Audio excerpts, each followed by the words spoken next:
So food security is about where your food comes from, how much there is available, but nowadays it's also got to do with food sovereignty. And food sovereignty is a big issue, which is who owns the food that you buy. And because of the multinational corporations buying up the rights to seed banks and the right to adulterate seeds with what are called terminator genes, so you can't actually collect your own seeds and then grow them again for the next year. It's a commodification of food, which is actually our right, if you like, to own food for ourselves. Now you may not know, but we've had recently various diseases and other scandals to do with our food supply in the UK, from mad cow disease, which was brought about by cattle being fed dead cattle or poultry, to more recently a horse meat scandal where a lot of our products were found to be adulterated by horse meat.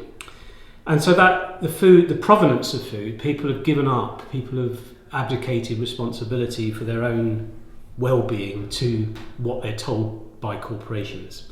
So therefore you buy something in a shop and you read the label, if you've got glasses and you can read the small print, and you might work out what's in it. If you take a normal product like bread, most bread contains soya protein, which is not bread. Most processed meat products have pea flour in, which is not meat. And unless you know that, and unless you read those labels, you don't actually know what you're eating. I think food security, I can put it in the UK context. 12 years ago we had a truckers' strike in the UK, and that brought the country to within 2 days of supply lines running out. So all those issues about food security, food provenance and food sovereignty are actually very connected up together.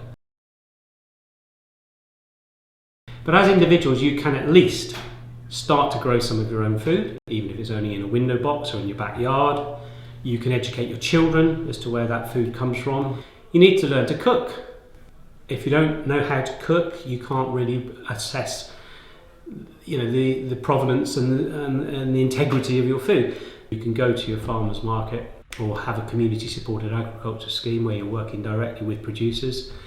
And then the next step from that is to maybe go into what we would call allotments or community gardens and grow together as a group. And the idea of growing together is that you work cooperatively for mutual benefit, which is a very good antidote to being a passive pawn in the corporate game. Now, if you can start just to make small steps like that, then I think we can begin to make a difference.